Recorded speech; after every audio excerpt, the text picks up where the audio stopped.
Left-Wing Kingz. Listen, think, act, repeat. Welcome to the Left-Wing King podcast. Today we're going to be discussing the first presidential debate, solutions to gun violence, and reasons to watch the 2024 Paris Olympic Games. I am your head moderator in charge of HMIC Malik, and I'm joined today by my queen, Walanda. What up? And King Ace. Hey, hey. All right, let's get it cracking, people. On Thursday, June 27th, we witnessed the first presidential debate of the 2024 election between former President Donald Trump and incumbent President Joe Biden. So let's talk about the 5 top moments from the 2024 presidential debate. Moment number 1, Biden was stuck like Mitch. Biden froze up when answering a question about the economy. He stumbled over his words multiple times, and at times, he looked completely dazed and confused. Ace, does Biden's performance validate concerns about him being physically unfit to lead? Oh, man. Oh, yeah, it wasn't a good look for Joe Biden, man. God dang. You know what I'm saying? I felt bad for my man, dog. It didn't look good. Now, I don't believe he can't lead, but I just think it gives him doubts on how long is he going to be able to hold office. Is he going to be healthy enough? Is he going to be that type of stuff? I think mentally, I mean, if you listen to him, I mean, what he was saying, he was sharp on the policies. His delivery was just bad. Man needed a throat lounger, man. You know what I'm saying? Somebody should have snuck him a Halls up there with the syrup in the middle. With the man. mentholyptus. Yeah, with the mentholyptus to clear all that up. I mean, he was struggling, and I think that hurt it. It was just hard to hear him talk and do stuff, man. When talk about his policies. But if you go back and you listen to it, when he was on point on policy, and we knew he was going to be there with that. So, oh yeah. But so because it's just heavy when you say capability of the lead, and it ain't like we asking this dude to go out and dig ditches for us. We asked him to be the president. There's some physical strain on it, but I think that we want him to. We're more focused on what his policies are going to be. Let me put it to you like this. I agree with you on the policy aspect. I agree with all of his policies, and I want him to be in office so that he can bring those things to fruition. But to your point about the capability to lead, when you lead, sometimes you have to interact with other people from other countries, and you don't got a teleprompter and a script like he did that the next night after that, where he seemed like he was on top of his game with the teleprompter and stuff in play. If you're talking to Putin, you don't want to be like staring off into the goddamn abyss. You know what I'm saying? Oh, shoot. Yeah, man. Yeah, I mean, so that's where the concern runs. It's just don't pass the eye test, man. It's just bad, man. The one thing that he shouldn't have did was come in and be struggling like that. So it's funny because all the memes and stuff were saying that, and a lot of people that are supporting him were like, that's just making it up as memes. But this just justified it. No, this dude's, he has senior moments and he has issues, and is he going to have a senior moment when we need him the most? And I think that's what the concern is with Joe Biden. But Yeah, when I think of physically fit, I think of more his mental capacity to lead. And yes, he was slower in his words, but at his age, he's going to be. But I want people to keep in mind that he doesn't make decisions on an island. He has a very vast amount of people. So just talking about his advisors, so he has his cabinet, right? So that's his vice president, State of Defense, Treasury, Department of Justice. He has all those people. He has the White House staff, plethora. We all know about assistance. So when you give money, that's what you're given to provide an assistance. He has executive officers of the president, the EOP. So it's not him by himself. I would be a little bit concerned if he was just the only one making those decisions, but we all know that he is not. And I like the fact that I would say he's fit in a difference or contrast to Trump, because Trump has people who are just going to just agree with everything he says. Like the man went up there and just lied. And you got people still, help. Again, his strategists should be telling him, you can't just go off lying to people. You got to have some statistics. You got to have some information backing up what you're saying. And he just has a bunch of yes men around him. So as far as fitness, Biden is going to have people who tell him, hey, we shouldn't do that, or yes, or finding him information and going by statistics, versus I think our other end, he just wants to roll with the punches. He just wants to do whatever he wants, and the end. I don't think that is a sign of fitness. So I think Biden will be fine. Yeah, well, I think somebody should have told him that day wasn't the day for him to go on that debate. Like, I know Didn't We have need a to choice. postpone. Yeah. he didn't roll out 5 minutes out, and just they knew Right. that. Like, when he was walking out there, somebody should have been like, yo, like, let's pull back, man. Like, let's do this another day. You know what I'm saying? Yeah, he should be able to have a senior day, because the next day he was Right. off and rolling. He was talking shit up loud. Where was that guy the day before? Like, That's teleprompter game right there. Yeah, I'm no, just but- saying, like, but There's a difference. there's a right. difference between like you being on the spot to answer questions. There's pressure. Yeah. There's all type, and I know he prepared. You know what I'm saying? Don't get it twisted. He prepared, and he's supposed to be a very, I guess, experienced debater. yeah. But having a teleprompter show helps. I know that from Yeah. doing YouTube videos and all of that. Having a teleprompter helps you in your delivery, and I think that that's a big part of what you saw from a difference between the debate and that next day outing that he had. Yeah, yeah. I do want to make a few quick points on YouTube. We got Steve. Steve said, this is why I've been saying that he should have had to go through a primary. He would have had to debate other people before this, and we would have seen this coming, and maybe we would have picked somebody else based on that. Good point. Them just pushing him through was a horrible move. Don't get me wrong. I do totally agree with his policies, but he's too old. What do y'all think about that? Again, we can go back and forth with the age, and he is older, but the other one is also older. You know what I mean? So if I think if we were looking at different candidates and we had somebody younger both ways, yes, I do think there should be an age cap. We've already talked about that and discussed it. But now we're here now, Yeah. so we can keep talking that in circles, but we have 80-year-olds who are running for the presidency. Younger And so- don't mean better, though, because Matt Gaetz is younger, and I don't want to. That touche. Experience does mean something as Yeah. well. I definitely agree with that. Yeah. But I think over the age of 75, we need to start looking. You know, we need to look at, is there a cap? Yeah, no, he's struggling. He's struggling for real. But and going back to kind of what you said with him having people around him, like, and he's trying to put policies in place. Like, yeah, age has something to do with it, but you got to understand that saying, well, he's too old, let me vote for the other guy because he looks more rigorous. Like, what policies does he have in place? Because end of the day, if the people are not pushing the policies going to support us, then why are you voting for him?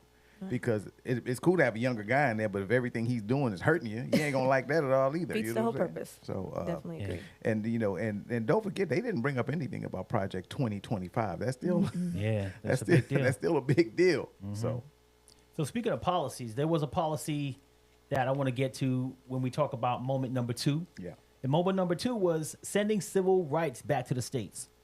So the policy that they were talking about with this discussion was abortion. So during that exchange, Trump brought up a whole about face on his whole stance about abortion. He talked about having exceptions for rape, incest, and life of a mother because, as he said, you got to get elected. Crazy that he said that. Then Biden compared Trump sending Roe versus Wade back to the states to sending civil rights back to the states, which was a good analogy. In my mind. Walanda, if Trump is selected, what are some laws or freedoms that might be placed in jeopardy? So we definitely want to go back to the Civil Rights Act of 1964. That's foremost, I think, what really scared people when he said that. But that's a fact. And we all know living in the South, being a minority, that could be scary for us. So definitely something to think about. Another one I don't think most people thought was the America's Disability Act. So if you're ADA, guess what? That's federal. That's not state. So just imagine if we brought those back to states, that's discrimination against people with disabilities. So keep that in mind. The Fair Housing Act is another one. Equal employment. So if you like to be employed and not based upon your race or religion or sexual orientation, that's federal. That's not state. FMLA. A lot of people use FMLA, right? When you have a baby, whether you're a female or a male, though that FMLA is as far as a supportive system that's under the federal government. It's not through the state. Privacy rights. That was a big one to me because Roe v. Wade actually falls under the Privacy Rights Act, and we all know that has been overturned. But also we have Griswold versus Connecticut that supports that. So your privacy. So if you want to still have some privacy, that's something you want to look at. That's definitely federal. Consumer Protection Acts, immigration laws, which again, I was thinking about that. Like if we did bring that back to the states, what that would look like. That's federal. And Environmental Protection Act. So there's quite a few things that fall under the federal umbrella versus the states. And I'd be really intrigued about what would happen if the states. That's a lot of important Yeah. stuff. Well, check it out. Right. And I don't know, it's funny, and we didn't get into the weeds with this, but the Supreme Court just passed they just announced an act that makes all of those agencies have the power to govern that. They just did that like Thursday. Ooh. Yeah, Yeah. under the radar. Really? And I was looking at it, and they said a lot of people don't understand how big and important that is that they did that. Like that's as big as Roe versus Wade, because a lot of these agencies, the APA and stuff like that, the law that allows them to do that, they just recanted that law. Wow. Oh, so they're bringing it back to the states. So now they're saying the states do They're already have. setting it up to do Oh, that. well, You know we're what I'm in saying? trouble, y'all. Yeah, and that's the Supreme Court that did that. And I know that's a whole different show when we do that. Right. But yeah, I mean, I think a lot of people don't understand, and the one thing I hate about the debate is that they look at the semantics. That's America for you. We look at Trump's an actor. He knows how to get up there and perform. You know what I'm saying? Yeah. And he's going to always win in that thing. But at the end of the day, has nothing to do with your daily life. And the things that Walanda's talking about are things that are going to affect your daily life that you're not even thinking about. That they're taking away those rights from you right now as we speak. Like, that's what they want to do. They want to deregulate. And that's basically what they want to do. They want to move. They want to deregulate. And deregulation, and the way they try to sell it to you is, well, we deregulate, we'll lower prices for you. You won't have all this inflation, which is a lie. We're going to talk about that too. Which is a lie. But Yeah. the thing is, the deregulation, the regulations that they're talking about are the ones that make them have to do things that they wouldn't normally do. And they're talking about giving that back to the states. Why is that scary? And I said this a couple of shows ago when they were talking about abortion. What's next? Yep. Yeah. You know what I'm saying? Why wouldn't they send Civil Rights Act back to the states? You know what I'm saying? And not- that'll be. You know what I'm saying? They already went against affirmative action. Yeah. You know what I'm saying? They're already D- doing that. Yeah, DEI. So you honestly think if they rolled back civil rights and they gave it to DeSantis in a heavily populated black state, Florida, where they already getting gerrymandered the hell out of it, that's why they can't get good people in there. You think how you think they're gonna treat civil rights? Yeah, it's bigger than that. And a lot of people that ain't listening, ignoring things, ain't understanding. Yeah, that's what you're voting for right now. So yeah, Biden look old as hell. I get it. Yeah. But listen to what they're saying. Listen, like you said, that's something that probably slid under the radar because nobody was really talking about that. They're talking about how old Biden's looking, but they're not talking about what was actually said. Right. Right. So a lot of crazy things said. He said Ukraine was going to lose the war. I don't know if people heard that. Yep. He said that. So it's a lot of crazy things that were in there that was said. So Yeah. pay attention. Yeah. So Definitely. one thing I want y'all to pay attention to is that like button. Okay. Make sure that you're clicking on that like button if you're enjoying this conversation. And please, please, please subscribe to Left-Wing Kingz and share this content on all of your social media platforms. All right. So, moment number 3. Trump was Captain Save-A-Ho on January 6th. Okay. Trump stated that on January 6th, he told people to peacefully go to the Capitol. And once the situation got out of control, he offered 10,000 troops to the mayor of D.C. and Nancy Pelosi, but they turned down the offer. Wanda, what will it take for Trump to apologize for his actions on that day, denounce the insurrectionists, and stop with the lies? He's not. He's a compulsive liar. We saw that. We witnessed it last night, or what is this, last night? Or 2 nights ago. And in his rally speech, I'm going to quote exactly what he said. So he said, told the crowd, march to the Capitol peacefully and patriotically. Make your voices heard. Then he also told them, fight like hell and stop the steal. Okay.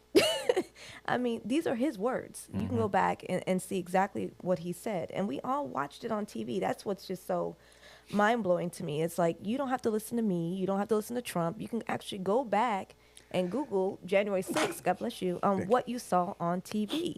So he's never going to apologize because people see his words. They saw his actions for themselves with their own eyeballs and still are arguing this fact. Like, he's still saying the same thing over and over and over again. Yeah.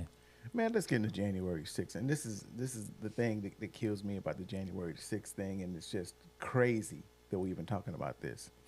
We've got evidence that they were planning this thing months in advance.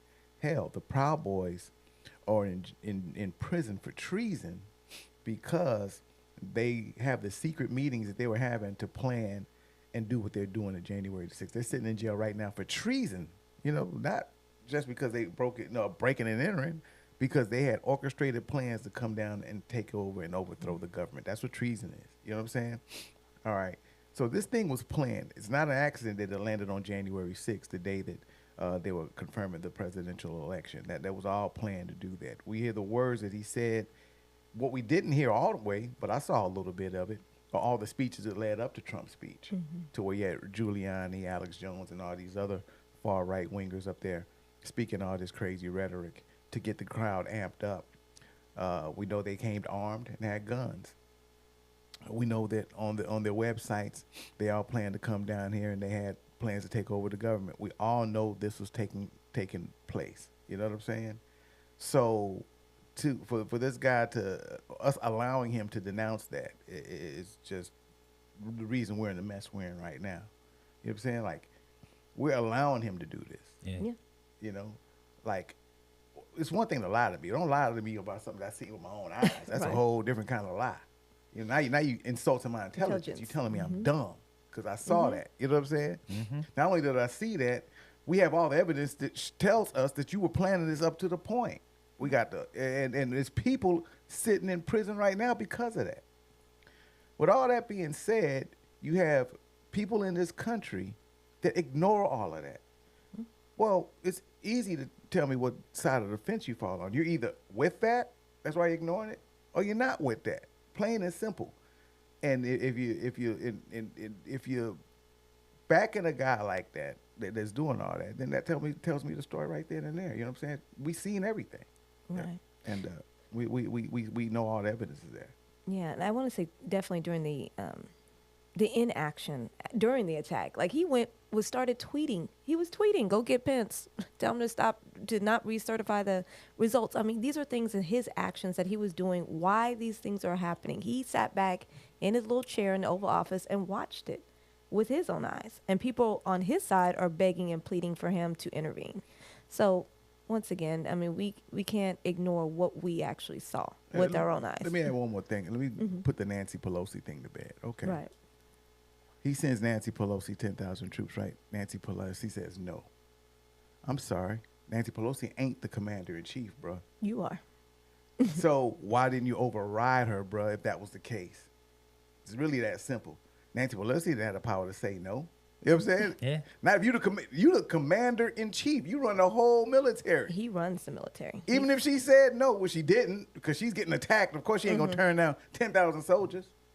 They in her office kicking over her shit, kicking their feet up and all kinds of stuff. Yeah. Scaring her staffers. She said no, but that's another story.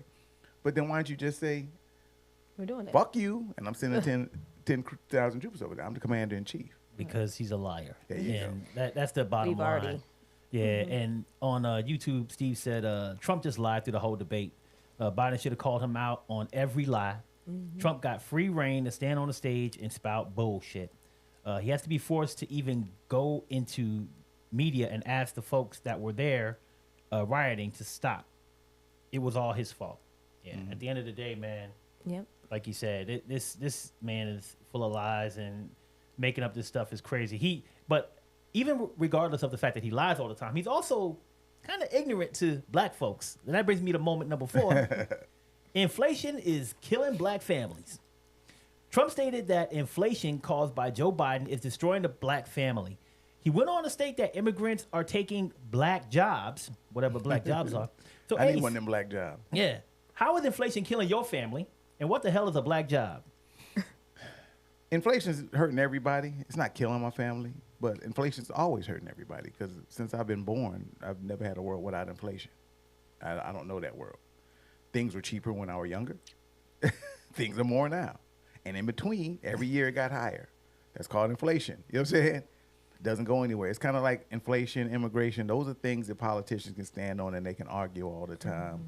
And whoever's in office is going to catch the brunt of it because it's always there. You know, we kind of know that. So to say it's killing my family, I can't say it's killing my family, because I still buy groceries and pay my bills. I'm still living. It ain't 2008 around here when I was really scared. You know what I'm saying? This is just what it is. Now, I'm sorry, I hit Joe Biden right there real quick. I'm sorry. I've had those moments too. I got senior moments too. And shit. No, but no. So it's not killing us. Now, get back to these black jobs. If they've been having these black jobs around, why didn't they tell me that there was jobs I could specifically go get and be in that was gonna hire me because I was black? I've been kissing white people's ass this goddamn long to work and being nice and being cordial and not cussing them out. When the whole fucking time There were jobs for they me. had black jobs out here that I could have been applied to. Hell, I probably would have been shit, I don't know, real high in the black job bracket or whatever the hell maybe. You know what I'm saying? That might have been. Shit, I wouldn't have had to try to get these damn student loans and go to college. I just went and got me a damn black job. I went to school. I went to college. I went to the military to get a GI Bill. I just went out and got one of these goddamn black jobs. So, I'm going to change my LinkedIn Oh, Lord. and I'm going to put down there looking for a black job. Because I think I'm lying. I'm going to do that shit. Yeah, I believe you. Yeah. I'm sorry. Come on. I mean, come on. Come on. Like, well, I'm the principal. Hey, she just saved all that loan money. Went on and got one of these black jobs out here. Specifically for me. Yeah. So to me, the idea that immigrants are taking jobs from African American people is just rooted in ignorance and also racism, guys. Like, Exactly. this is a real racist comment. So let's just be honest. So when you think of immigrants, and I want to say, and stop me if I'm wrong, they think of lower paying jobs, right? So they're just saying, like, so we, black people or African American people, the black job's supposed to be the low end. That's what we're supposed to be for. You know what I mean? I said that to me is rooted in racism and goes back to the part when we were in slavery and what jobs did we have? We didn't have jobs. Well, we had to work, but hard labor jobs, right? We out there in the sun, you know. Black jobs. Black jobs, you know. So let's just keep it real. So if you don't think that's racist, I'm sorry. That's racist, you know? And I'm laughing because I'm enamored by this man getting on TV and saying what he said. Like it And ain't believed shit. it. Like, and he didn't say nothing wrong with it. Like it He's ain't shit. and he calls us the blacks. The And blacks. it's the blacks. He don't say African, the blacks. That's what he says. But he's not racist. Of course he has a lot of black friends. Of course he understands. What's a whole lot of blacks out Right, there? Different right. kind of blacks too. Like Jamaicans, are they the blacks too? And I don't know. There's like different. African nationals, are they the blacks? We're defined Nigerians are the differently. blacks? And just plain old I can't American niggas. Are we the blacks? I don't know, you know. So when you think of economic Passing up all these black jobs. right? They're thinking about economic competition. And again, immigrants, they bring a lot to the table and they do jobs that most of us as Americans don't want to do. That's real, okay? They're not over here taking over your jobs. They're not becoming your lawyers. They're not becoming all of your doctors, which some of them can, right? But initially, you're saying they're taking. I'm not afraid that somebody gonna come take my job. Good luck, because you got to go a lot of school. You got to have certifications. You got to test out. I mean, it's insulting, and to me, that's insulting to the African American population and just minorities in general. Because I'm sure he was talking about, you know, Mexican Americans as well. So the whole thing is insulting. I don't know how anybody gets behind this man. Let me I put it don't. in a perspective for everybody out there. In reality, I think you made a great point, Walanda, when you talked about like who is coming over here. I would say this, for the most part, when you go to the border, the people who are coming across the border to join the United States workforce and, you know, have a better life, they're not doctors and lawyers and engineers from their home countries. Those people have a good life in their country, right? So they're not the ones coming to the border. To your point, yes, a Hispanic person, a black person from Haiti, whatever, they could do any job that they want to do if they try and they work hard to get there. But the people who are coming are people who, to your point, are looking for something, anything that they can get because they do not have a good life where they're at. They're looking for a better life. So those people who come over, they end up in those lower wage paying jobs because of that, right? They're not IT software developers at the border waiting to get over Yeah. here. You know what I'm saying? Those guys so can when fly, Trump they can says, afford plane tickets. yeah, so Right. when Trump says you taking black jobs. They got passports. He's talking about low jobs because those are the jobs that those people coming over here are getting. Then he's not talking. I don't do those jobs. You don't do those jobs. You don't do those jobs. But like you said, it's a racist statement, and he does not, and he will never apologize or accept his contributions to those types of racist statements. And that brings me to top moment number 5, which is Trump will accept the results of the election. Oh, God. So Trump stated that he will accept the results of the election if it's a fair, legal, and good election. Wanda, if Trump loses, how can he be convinced that the election was fair? He's a liar. He tried to steal the last. Hello, people. He tried to steal the last. He tried to steal the last one. He didn't want it to be certified. So if he's not the winner, you think he's going to bow out? No, he's not bowing out.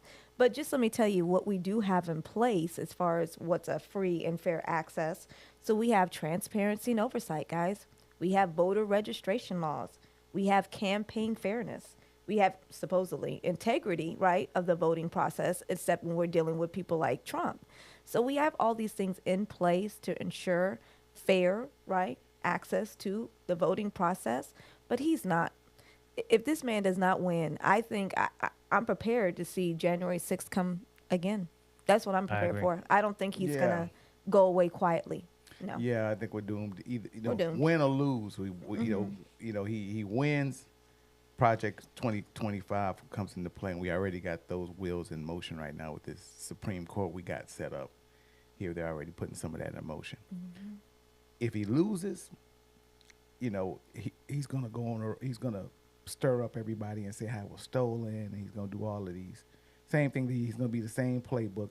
His hope now is that he's got a couple people in play that also back him up and make some things sound legitimate. Keyword: sound legitimate. He's already encamped and put people in key battleground states into positions to where that they can influence the vote. You know what I'm saying? Because he didn't have that last time. So yeah, the fix is in when it comes to that. So Walanda's right. It's almost like, well, if the dude don't win, then it may be worse than if he does win. You know what I'm saying? But we know for a fact what he wrote down if he does win, which we know is going to be bad. So so he's not, no, he doesn't care about no free and fair election. He don't want a free and fair election. He wants elections going to elect him. Think about it. How that's like I said, a lot of things when I think about what Trump says is just intelligence insulting. I don't believe in the election, but if you elect me, I won. Yes. Like how you believe in moron. You either don't believe in it or you do believe in it. Like, hey, if it's a free and fair election, unless I win, basically. But if I don't win, it ain't free. It ain't a fair election. You know what I'm saying? Oh yeah, if I get off on the case, it was a good case and everybody was good. But if I get convicted, oh man, they were going against me. You know what I'm saying? All this and that. Like, how much more bullshit does he have to say and do? When he first came out, I was like, how much bullshit does he have to do before people know that he's full of shit?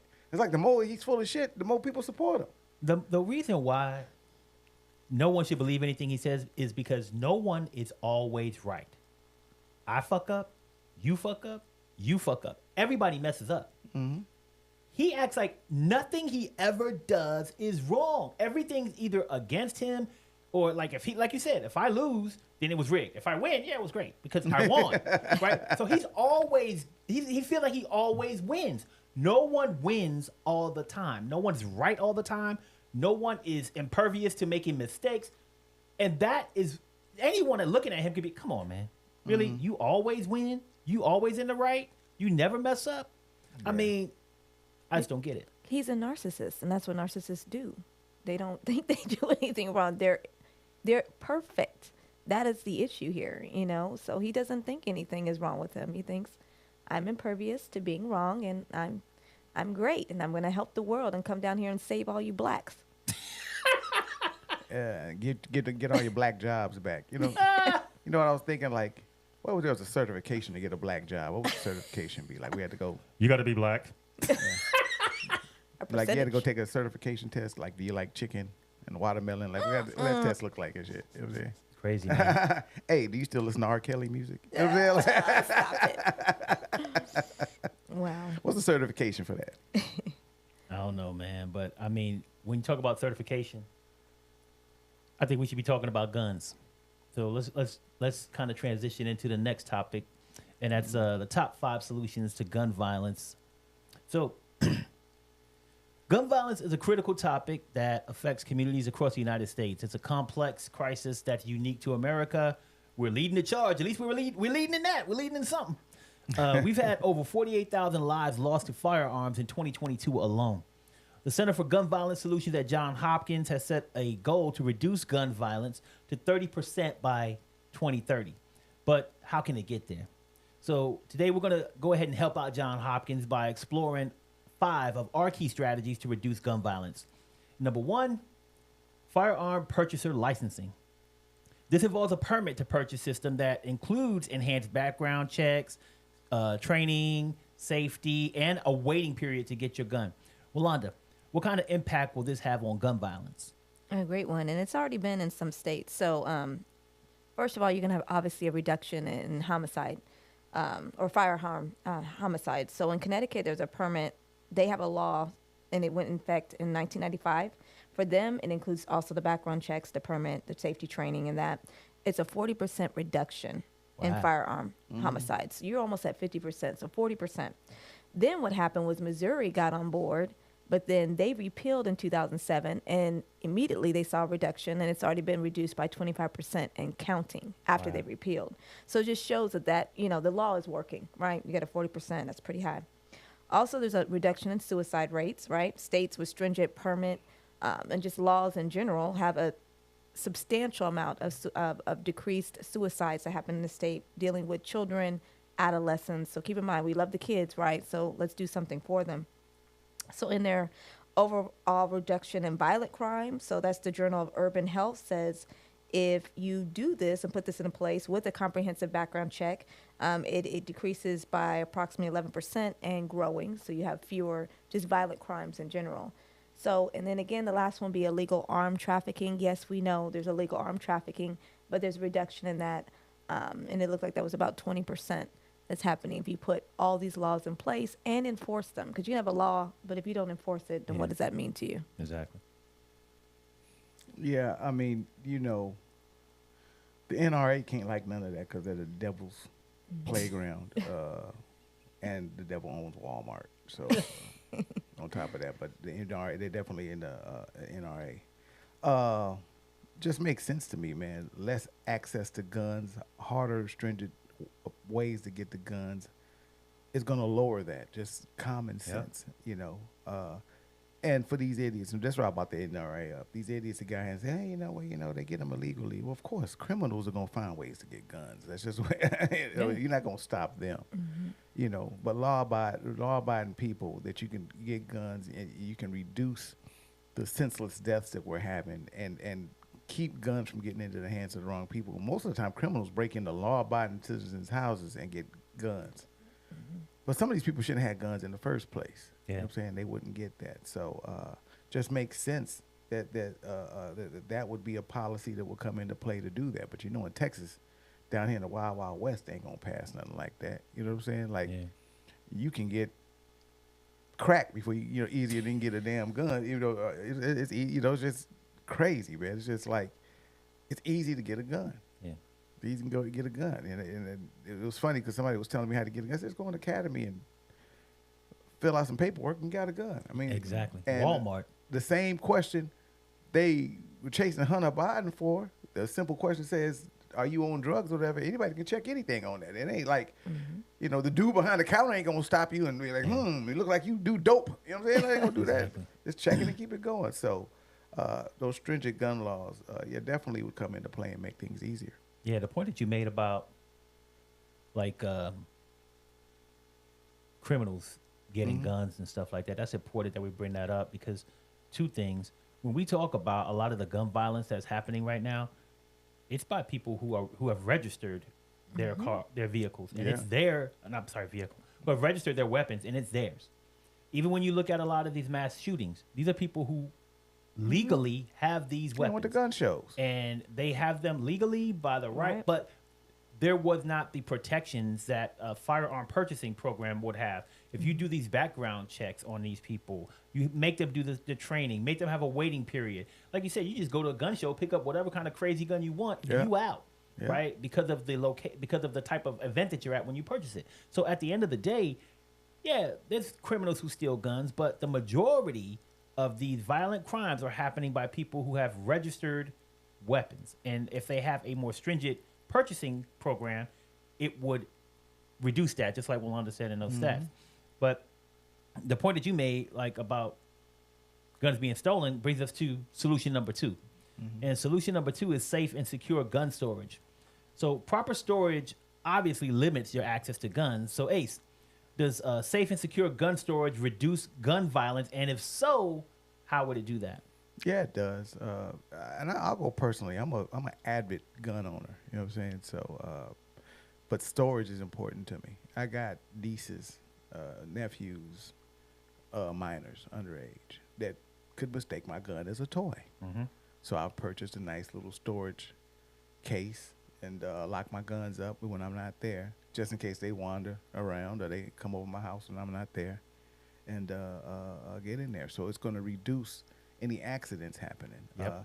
Down here, as you know, I think last week, the SAPD actually had a gun storage giveaway where they're giving away gun storage. That's good. Things. So, community, I don't think a lot of people knew it. I'm probably the only dude still looking at local news. You know what I'm saying?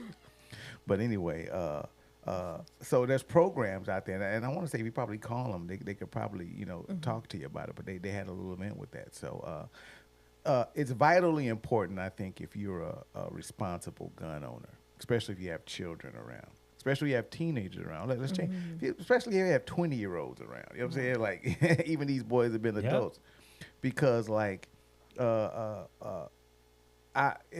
take it back. I think that generationally, when it comes to guns, there's just a different attitude. Like, for instance, our generation had guns or whatever, but and even older. But I think that, especially we were in the 90s, and the 90s was kind of rough. We seen what guns really do. But sometimes I think these kids that grew up with these video games and playing like these video games, they were shooting people and stuff like that, it's nullified to them a little bit. Like, they'll grab a gun real quick and shoot people because they do that all day long on video games. So, something's missing there compared to where, some of us in the 90s, not all of us, but some of us that were around people who died from gun violence or heard about it, or maybe were unfortunate to be in a drive-by shooting when that was just something that was famously going on back in the 90s.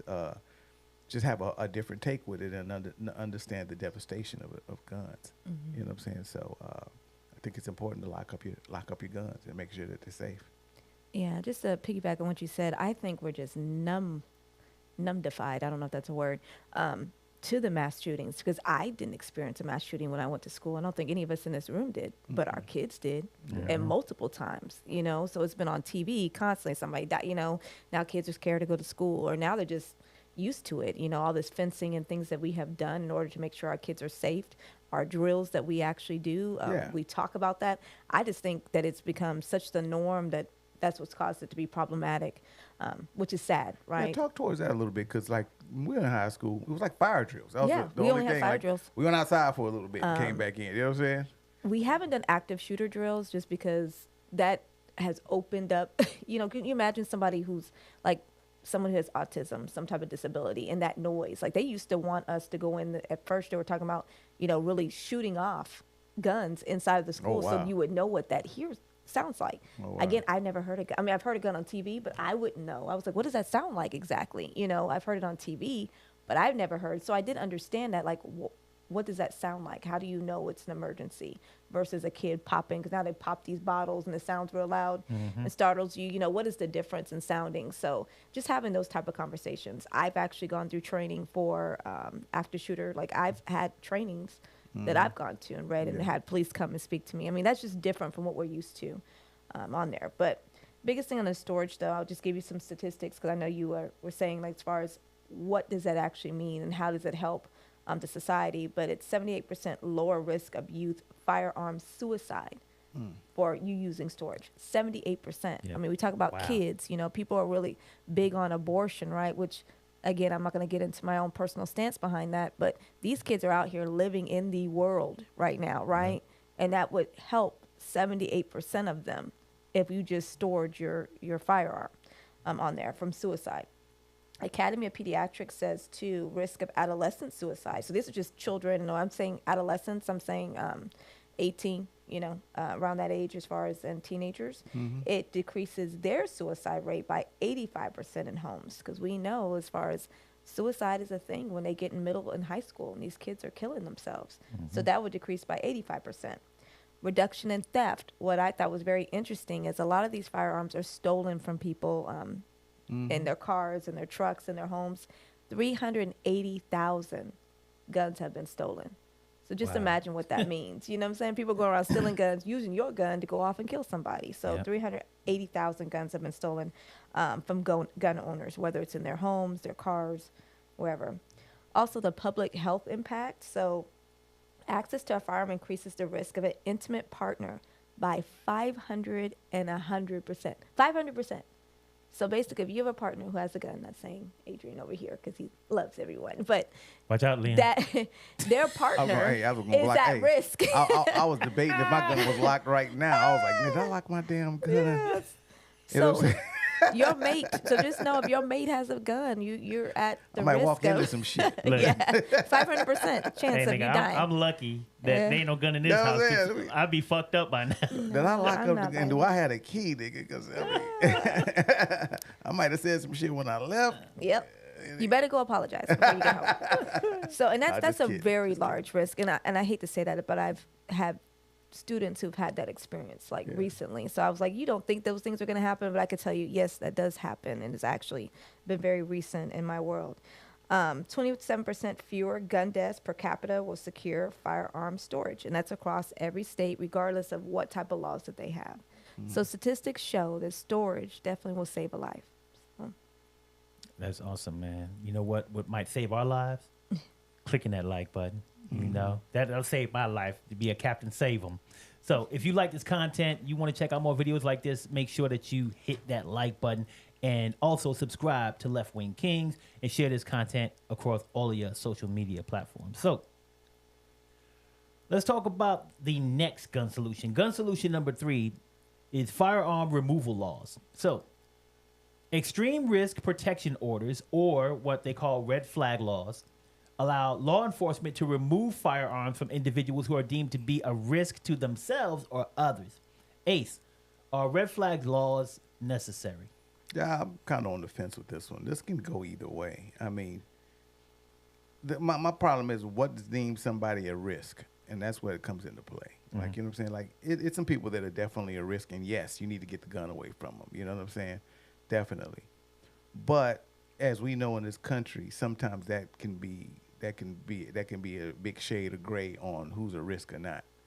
Are minorities now a risk? So we're gonna go take all the guns from them?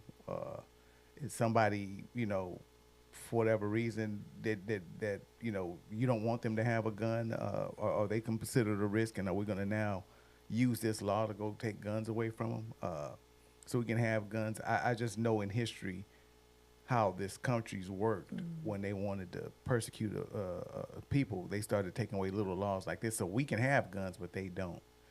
That's one side of it. But then the other side is we do have some people that don't need guns in their hands, and we do need some laws that are able to do that. We just have to be real good on how we determine who we can take guns away from. Agree. Definitely. Not talking about Texas, because we know Texas is shit. gun toting. So a study shows in Indiana and Connecticut on the reduction in suicide rates dealing with red flag laws. In 2005, it had a 75% reduction in suicide rates in Indiana, and then Connecticut saw a 13.7 reduction with red flag laws, because they prevent one suicide in 10 to 20 orders, in every 10 to 20. So you can save a life. It's about 10% decrease.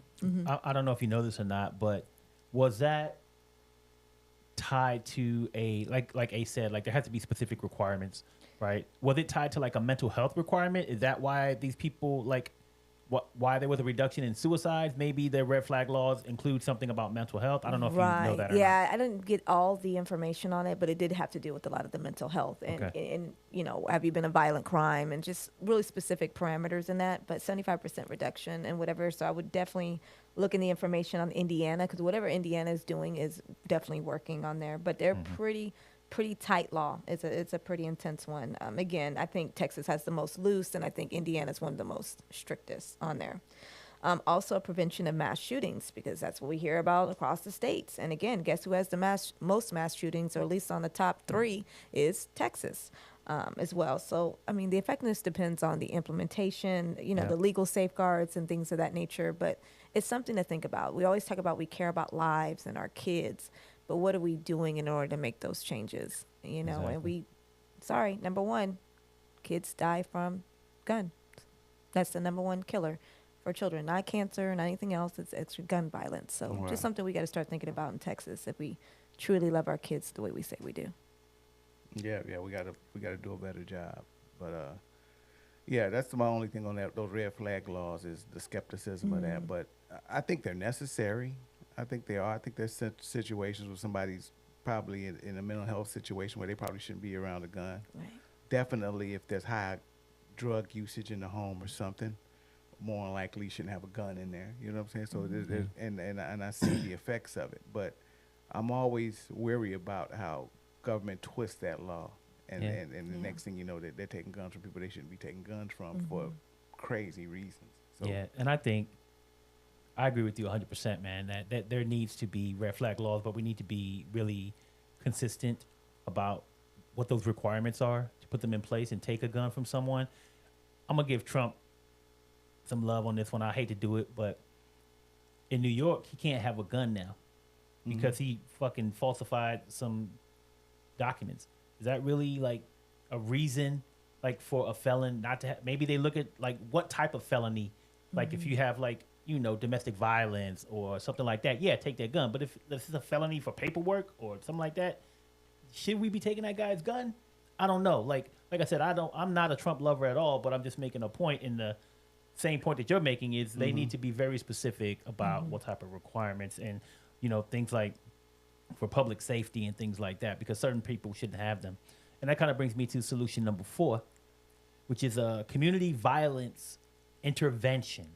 So community violence intervention involves programs that include things like conflict mediation, support services to address the root causes of gun violence, and things of that nature. So, Wanda, should these services be voluntary, mandatory, or would they be a waste of taxpayer money? I think in certain situations it should be mandatory where it's a public health safety. And I'll use that example because everybody always wants to talk about Chicago, but everybody I meet in Chicago is wonderful and nice, and my kid used to live out there and loved it. But they had it's called the core violence model, and that treated violence as a public health safety issue. So in Chicago, with them using all these parameters, they went from 41% to 73% reduction in shootings and killings.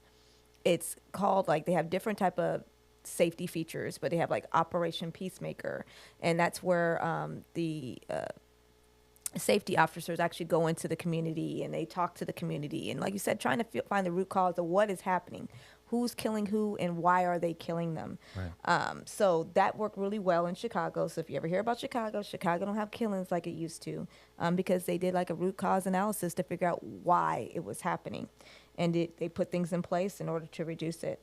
In Richmond, California, they saw a 55% reduction in gun homicides from 2010 to 2016.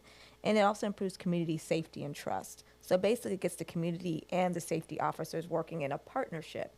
So they don't see your safety officers as someone just here, I'm here to just make sure that you're doing right and I'm going to take you to jail kind of thing, but actually being immersed in the community where they build some type of trust and community feel. So it's actually working out in a lot of areas that have high levels of shootings and community distrust. they got a program right here. Again, my old ass up looking at local news, but they got a program right here. They're doing it at the Rigsby. Oh, wow, okay. And they're in stage 2 of that right now, to where they've embedded a lot of policemen over there to try to build up community, and they're going in and eventually leads to them, like you said, a high school shooting area. I mean, You know, I don't live by the Rigsby. I don't know what the Right. situation is, but I'm just going by what the news says. But Right. they're embedding policemen, bigger police presence, kind of to build more community trust to remove guns. So they're actually doing that here in San Antonio. Right. And they don't care. I mean, they still have to carry their guns, but they may wear a different type of uniform. And they do a lot of community events. So you don't see them on the end of just, laying somebody down on the ground and Right. putting handcuffs on them. But they see them as, I'm your protector as well. And if you need help, I'm here to assist you, kind of thing. So just more of a community feel that they're trying to do instead of just, what you have seen in the past, unfortunately, about abuse of power, trying to diminish that. Well, some people might call solution number 5 an abuse of power, but I don't. Solution number 5 is having public carry regulation. So restrictions on carrying firearms in public can reduce the likelihood of deadly encounters. Ace, does restricting public carry of firearms cause more harm than good, or will it significantly reduce gun violence? This is one I deal every day. I go to work, right, or ride up the elevator, or come up the stairs, and there's a sign that says you can't carry firearms in here. And that's in Texas. You can't carry firearms in my job. And I think I probably won't carry my gun in here because this is the one place somebody might go crazy and bring their damn gun.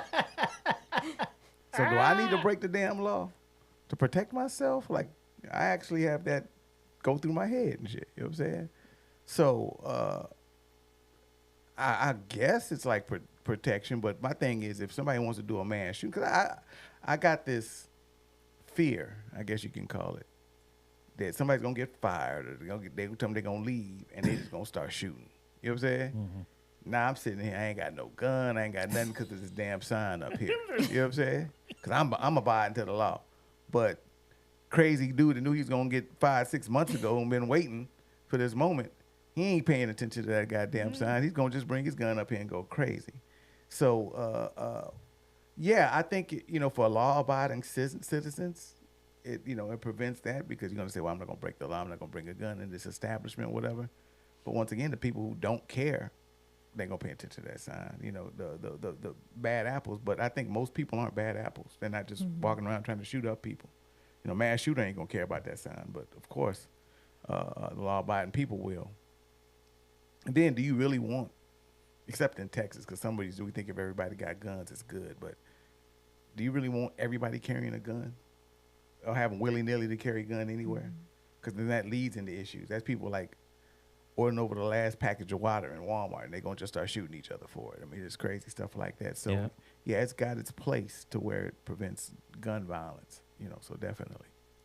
Yeah, well, I looked it up and just trying to see what, again, statistics would show on there. It wasn't a really statistical analysis, but obviously you're going to have a reduction in gun violence, right? Decreased firearm accidents. And then I was thinking about law enforcement, because then you can distinguish who's supposed to have a gun and who doesn't.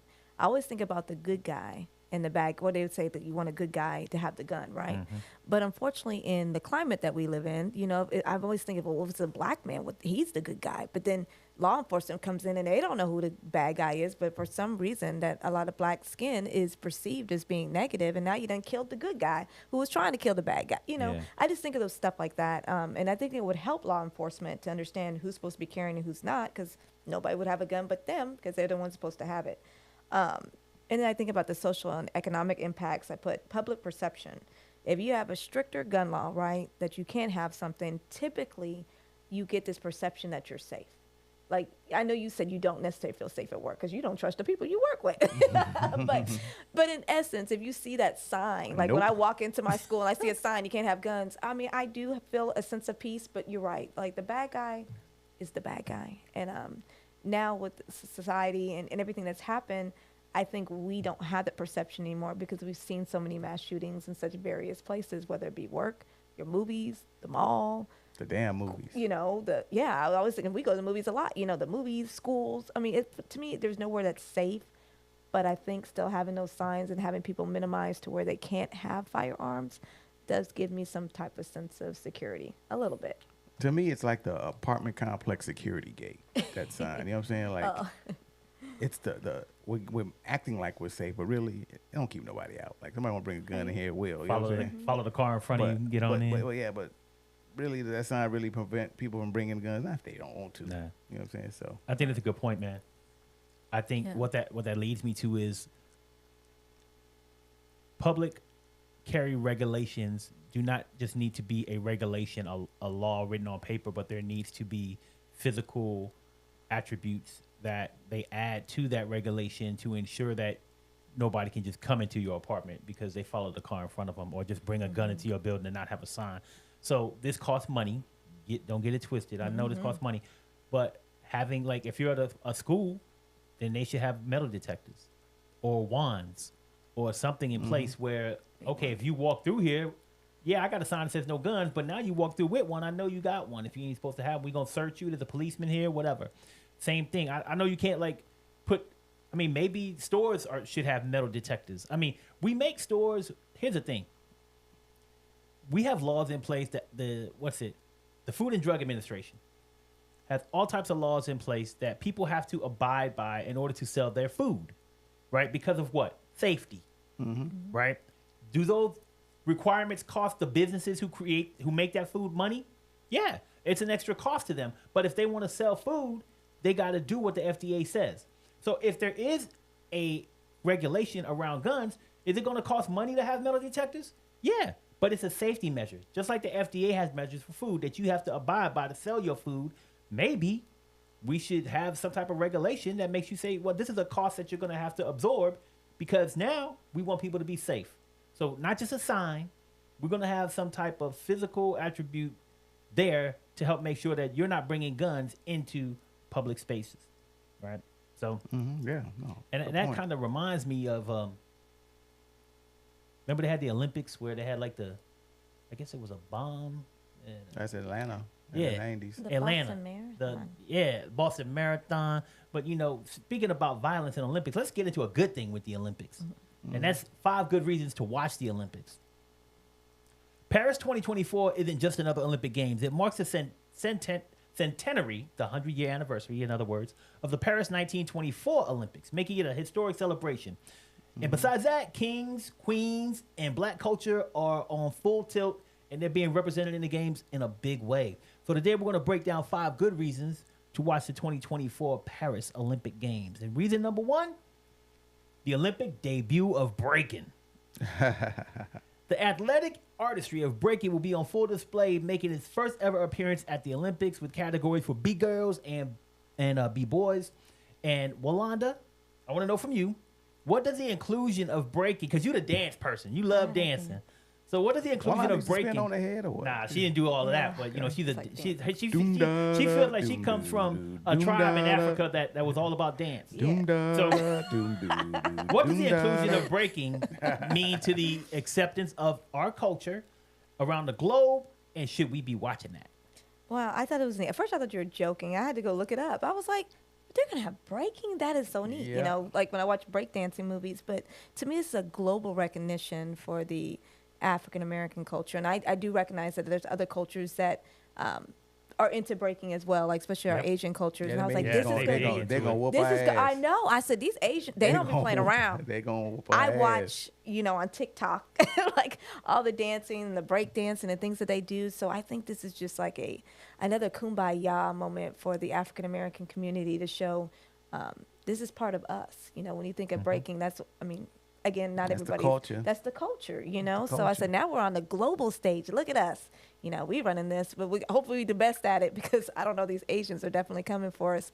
But I just thought about the global recognition in that, and that's something to be proud of. I think we have a sense of pride there. So, like I said, hopefully we win the gold or at least silver or something to show that this is part of us. This is what we have to bring to the stage. Hey, like the dream team, can we go pull out the Jabberwockies on these niggas? Like, you know what I'm saying? Like we gonna make the Jabberwockies break for America and shit. You know what I'm saying? Like We need to pull out the Rocksteady crew. The Rocksteady Ken crew. Swift. It's awesome. I don't know if Crazy Legs still got it in them. You know what I'm saying? Crazy Legs is out there. We might need to get you out there, bro. You know what I'm saying? But no, big to the culture, man. It's funny, man, because especially us, the hip hop culture that actually lived it when breakdancing was bigger than rap. I don't know, you old when you can remember that. When breakdancing is really what brought in the culture of hip hop. It was breakdancers. It was shout out to the Floor Rockers and the IBM crew. That's the crews back in San Antonio when we was coming up, and I was fortunate enough to be DJing some of them shows back then. So see it now on the world stage where people are actually competing on it, keep competing at it. It's like it's shocking, I guess, but just like I'm flabbergasted over it. It's just like really, it's crazy because I was old enough to see when it was coming out and people were breaking, and doing all that, and the whole culture grew up to it. Now we're gonna look at it in the Olympics, really. Right. You know what I'm saying? Yeah. And like I don't know, South Korea, somebody probably They coming strong. They coming strong, man. Somebody They love the culture, I swear. And I feel like I think we've been invited. Like we got a seat at the table. You know what I mean? Like there's been a table, and I don't think we really represent. Don't get me wrong, we're seen in certain areas, but I feel like we got our own chair now. We done pulled up. we probably got a couple of Puerto Rican cats out of New York that's probably just sick with it. You know what I'm saying? Like I don't follow breakdancing like that. I know who's up and coming. Somebody schooled me on that, but I'm very eager to watch that. Yeah. I'm eager to watch it too. And I just want to reflect real quick, like you did, and talked about your history with that. But when I lived in New York, when I was coming up, we went to the Lincoln Center to watch like a double Dutch thing or whatever. My mom took us up there, wanted to watch it, and the Rocksteady crew was actually having a breaking. They was having a breaking competition, and the Rocksteady crew was up there. I wasn't paying no mind to that double Dutch shit. Yeah. I was like, these cats is going hard. Yeah. And like I said, I have. If you have not watched the documentary called "The Freshest Kids," watch that. It tells you the whole history of b-boy and b-girls. It's a dope documentary, one of my favorite ones out there. Check it out. It's real talk. It's really something that kind of takes us to where we're going. And breaking, for those of you who don't know, just being in the Olympics is not the first time. There have been world championships of breaking for decades. Yeah. Okay. This is a worldwide phenomenon, and it has been for a long time. It's just now being accepted by the Olympics. I think what happened was the Junior Olympics had it back in 2016 and 2020, and they saw how popular it was, and now they like, we're going to add this to the main Olympics now. So this is, to your point, an acceptance of our culture. We got a seat at the table now from something that we brought in, but it brings us back, once again, it's bringing the glory to us as a people and as a culture. But another thing that we're trying to get the glory back from is reason number 2 to watch the Olympics, and that's track and field return the glory for the United States. So recently, American sprinters have taken a backseat to sprinters from other countries like Jamaica. Bahamas, stuff like that. But America Canada is making a resurgence with Sha'Carri Richardson, Noah Lyles, and others. Ace, why is watching these sprinters so important? Man, I think, once again, I think just, as a culture, once again, we all know, we all have track roots. Probably everybody here was either on the track team or tried to be on the track team, one or the other. You know what I'm saying? Yeah. So, and coming from that, sprint is king. You run the 100, you run the 200, you good at that, you a superstar at school. You know what I'm saying? So that's just something big in the black culture. You know what I'm saying? So I don't remember it. I remember I didn't remember a time that we didn't win the gold in the Olympics. Like that was just something that we expected to do year after year, every 4 years. And whoever was that person, Carl Lewis, Flo Jo, we can go back and name all the famous sprinters. We just expected that. And for a minute, Usain Bolt and some other people were stepping on our toes. Like we couldn't beat Jamaica for nothing. They took it over. So to see the excitement and the stardom come back, Sha'Carri Richardson is probably leading the charge on that. And he said Noah Lyles. It just brings a sense of pride back to the culture, man. And it's something we wait on.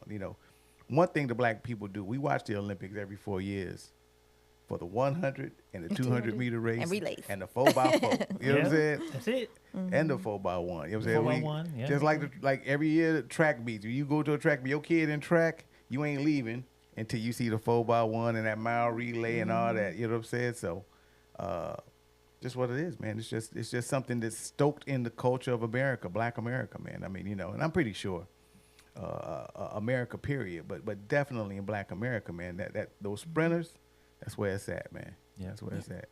Definitely. And I used to sprint, so yes, I like track. But I was looking at just seeing our medal count of the U.S., and the U.S. is dominated. They have won over 800 medals.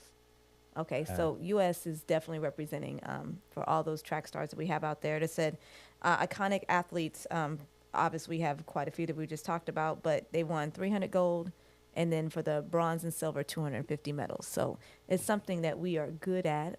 We have dominated, like you said, Jamaica's been coming up, but U.S. has definitely a reason to put a smile on their face and an applaud. And again, it's heavy in the black culture because you see, not saying all the runners are black, but we dominate in that area as well as far as when it comes to sprinters. And now we're actually doing mid and long distance too. I was like, I can't breathe, but it sounds like we're doing well in that for longevity now. Like we have some quite a people who can compete in those areas as well. So used to be kudos to only us. about the 400. Yeah, That was about that's it. it. We stopped at the 400. Maybe But the now- 8. Maybe Yeah. the 8. Maybe No. the 8. You was a special 400. brother. No. I ran 800 in track. No, You know what I'm saying? I did 400 would that, try you to know what kill you. 400. I wasn't fast at all, man. You know what I'm saying? I wasn't built for speed like that. You know what I'm saying? So I ran the 8. You know what I'm saying? But it was just like me, nobody else, bro. You know what I'm saying? Just by You trying to yourself. put me in a mile. Nigga. Yeah, I was no, like, no. Jesus Christ. Well, you know, we don't want you by yourself when you're pressing that like button. So make sure that you're hitting that like button, and make sure that you subscribe to Left-Wing Kingz and share this content on all of your social media platforms. So reason number 3 to check out the Olympics is the black swimmer takeover. So people always talk about how black folks can't swim, we can't float, we can't do nothing. But now the U.S. Olympics team's head coach for the swim team is a black man. And there are black swimmers like Simone Manuel and Natalie Hines that are poised to medal in these games. Wanda, are we taking over every sport? And does the inclusion of black swimmers make the sport more popular? I don't know if we're taking over the sport, but I know we like to dominate. We are very big on competing. So I like the swimmer one because it's challenging stereotypes. And unfortunately, I'm a stereotype and I can't swim. So I'm like, yay, ladies, you know. So Simone Manuel and Cullen Jones is another one, inspiring young black swimmer. Yep. I looked at their achievements. And so Simone, if you don't know who she is, in 2016, she became the first African-American swimmer to win a gold medal in the freestyle. So I was like, wow, you know, this, again, I don't watch a lot of swimming. I don't swim myself, but I was like, look at us. I think it is also increasing participation. And I read about these ladies, and they're heavy in the black community about speaking about why, first of all, it's important to swim. It is a safety concern. Yeah. You know, which I recognize that. And so they speak into the community, and they're trying to increase the participation of just black individuals and well as far as in swimming, because we know there's a stereotype that we don't swim, but a lot of them are very fast actually. So kudos to them. So I think it increases diversity in the swimming arena, because again, I normally didn't watch swimming for a multitude of reasons because I can't. And but now I might have a little interest, like, hey, Yeah. I can get out there and do that. Look at these young ladies. That could be me. You from Texas, right? No, I was born in Germany. Thank Oh, you. okay. That's what I'm saying. Okay. I lived in Texas Like, for a what long you- time. what I you- gotta claim it, but yeah. What'd you do at the know. pool when you was younger? Like, I just like to run around in my swimsuit. I'm cute. play Marco Polo, nigga? Like what? Nah, just be cute in my swimsuit. Just be cute. Yeah, no, man. And you know, believe it or not, man, if I'm not looking at sprinting, I'm usually looking at swimming. And it ain't about color. Like, you know, Yeah. I like Michael Phelps. I liked all the guys who used to swim. And it's just entertaining, man. I mean, you know, and even, you know, come on, Sean, let's take it back to the track and field game. You know what I'm saying? Like, he played the swimming part with his cheating ass. He used to cheat at that shit. You know what I'm saying? We couldn't beat Sean for shit. They take all our quarters up. Nigga. Sean be having tools and shit. Nigga. Toothbrush, nigga. Yes, sir. Kick our ass and shit. Like, goddamn, Sean, let a nigga win sometimes. Let's play again. You know what I'm saying? No, but yeah, man. So no, entertaining to see the swimmers, and definitely the sisters are representing, man. They're getting out there, man. But I mean, it's just like anything else, man. And it goes back to, and I think what a lot of people don't understand, we start talking about pride in sports that we weren't good at. Most of the sports that we're good at, we were discriminated against. Our moms and dads couldn't go to swimming pools and couldn't practice and do, so we were never good at it. So once we started being able to participate in it, now we're able to actually compete and see representation. Great point. It's just like tennis and the Venus sisters. So when Yeah. people see us have pride in these sports, you know, we can go to Tiger, with all of them. We have pride in these sports. That's because we had to knock down the discrimination to even be participating and get Part of it. involved. And they still have to face discrimination. Still to this day, they do. Yeah. You know what I'm saying? So, shout out to the sisters doing that, and definitely, you know, like I said, safety and just having fun. You know, all my kids, you know, I could swim. One thing my mom and them did when I was younger, definitely, and they did this in my neighborhood, is they actually used to teach us how to swim for free. So I learned how to swim the hard way. I was swallowing water and shit, and she can tell you the stories about that. But I learned how to swim, so I definitely made sure all my kids can swim. And I remember my oldest son, I wish he would have went into swimming because he could swim like a fish. You know what I'm saying? But no, definitely, man, teach your kids how to swim and get out there. But a lot of that comes out when they had that stereotype. Black people can't swim because we couldn't go. Yeah. Our parents couldn't learn how to swim because they couldn't go to the pool. Right. Yeah. They couldn't teach you how to swim. You know what I'm saying? So, because my mom couldn't swim, but they had programs. Yeah. They taught me how to swim when I was younger. I So. failed that one. I That's a went to great swim. point, man, that you bring that up because, like you Yeah. said, it's the same with Kids can. golf, tennis, swimming. That you think about like how we are the minority all over the world, of the United States at least, but we're really a small minority of those sports because we were restricted from access to those things. And like you said, Walanda, knowing that we have like people who look like us participating in these games and knowing how, you know, I think it gives us more incentive to watch and root for them. And I think that it's a big thing. And we saw that happen with gymnastics. And that goes on to my number 4 reason to watch the Paris Olympics games. And that's black girl power gymnastics. Yeah. So Simone Biles is back from the twisties, baby. And she's ready to kill it with her fellow queen, Jordan Childs, Shilese Jones, and there's more. I think one of them just got hurt. I can't remember her name on top of my head, but one of them was in the trials and just got hurt, so she's out. But there's a lot of sisters who are looking to make this team and probably will. They're the top gymnasts of the United States. So, Ace, why is Simone Biles' return and the black girl power in gymnastics so important? I'll start personally. I got a niece that does gymnastics right now. You know what I'm saying? So her visibility is going to be important in that aspect, just from young black girls being able to see her out there. You know, it's important to America because she's the best we got. She's decorated. That's what we need to put out there. So that's basically where it is. You know, I wanted the people that when she went out, you know, hey, you know, I didn't understand why she left or whatever the case may be, but I definitely saw the difference. You know what I'm saying? So glad to have Simone back. So yeah, it's a big difference with her being back because I think it just, once again, for the culture, it represents and puts us again in one of those situations where we weren't represented. I remember I came up. I don't remember then. I mean, I think Dominique Dawes was the first girl we kind of saw that was kind of in gymnastics and making a run. I mean, but I remember Nadia Comaneci and all them when I was young and all of that, and Mary Lou Retton and all of them people. You know what I'm saying? But it was, once again, a sport that I don't think we had access to when we were younger, you know, that we now see representation in. So that's very important. So. Yeah, definitely have to agree. I believe the role models and then the stereotype. If you look at black women, we're shaped differently, right? So if you look at these women, they're typically smaller stature, maybe not as curvaceous as others, you know, so it was hard. I think even our body type wasn't accepted during that time. And then I think about the social economic impact on that too. Like gymnastics, cheerleading, dance, all that kind of stuff requires lots of money. And I think some people, doesn't mean that they couldn't do it, but they didn't have the monetary capacity to be able to do those things. Right. So I think that's another issue too, because gymnastics expensive. You know, when you go, I've seen, I was like, you pay what? You know, it's pretty steep on there, and with their, you know, costumes and the hair and all that kind of nature. So I think it's very intriguing. It puts shines a light on us as well, to get out there that you can do and be whoever you want to be. Simone Biles, her parents must have some of them black jobs they talking about. Yeah, over there, so I need a black job that. so I can do gymnastics and swim. So you're going to pay for my kids to do gymnastics and swim. I need one of them black jobs that Trump is talking about. Please. Hey, I mean, I'm just very, I don't know, man. I think the points that you guys made are perfect. The restricted access, the cost. Like, you got to have resources to get into this.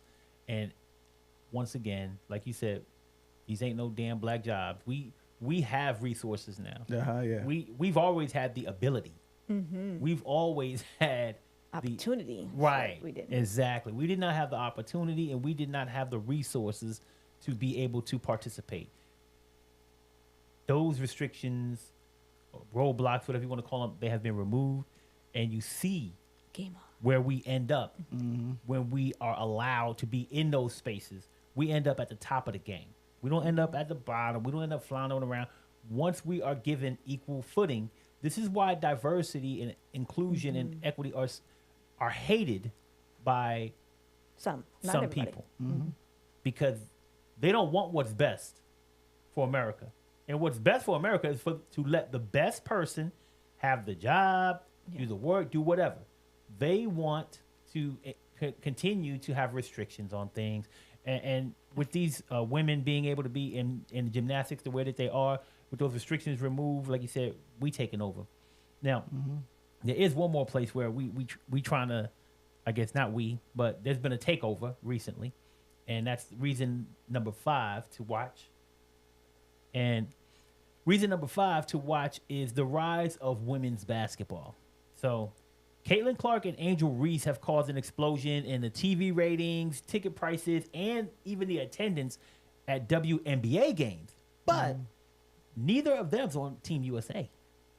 So it could put a damper on the Olympics without their participation.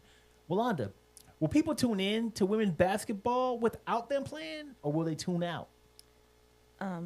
Those two ladies definitely bring excitement to the game, but it's been a global dominance since 1976. So people watch the Olympics, and they're going to watch the women's basketball.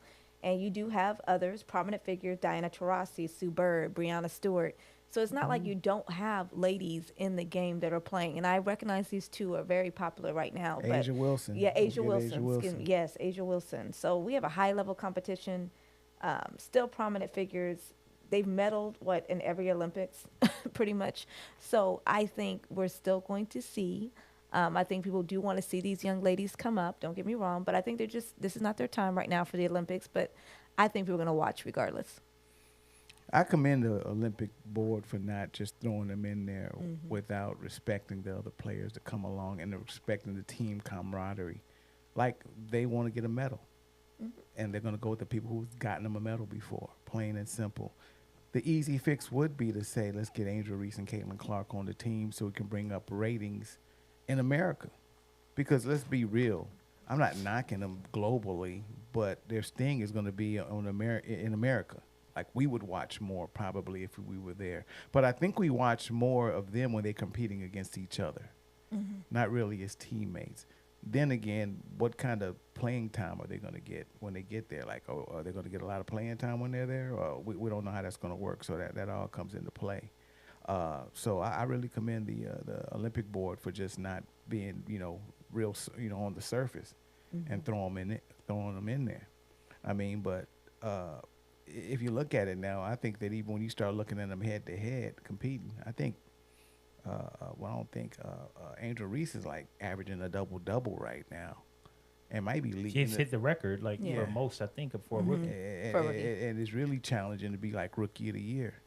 Yep. And not taking anything from Caitlin, she's doing her thing too. But I think Angel Reese is kind of developing a little bit more in the game, especially what she does. If you see out there, she's playing like a woman possessed out there and doing some great things. So. Yeah, I think it would bring more viewership here in the States maybe because they got a little buzz, but, and then those games come on crazy times. Sometimes 1 o'clock in the morning and shit, it'd be crazy. So I think they did the right thing by not just forcing them on the team just to, get a little bit of buzz on something. And, I think the big buzz is winning the gold medal, and I think that's what they're looking at. I think that it will impact, like, how many people watch. I understand that the Olympic team did the right thing by not including them, and I think that the team's going to win.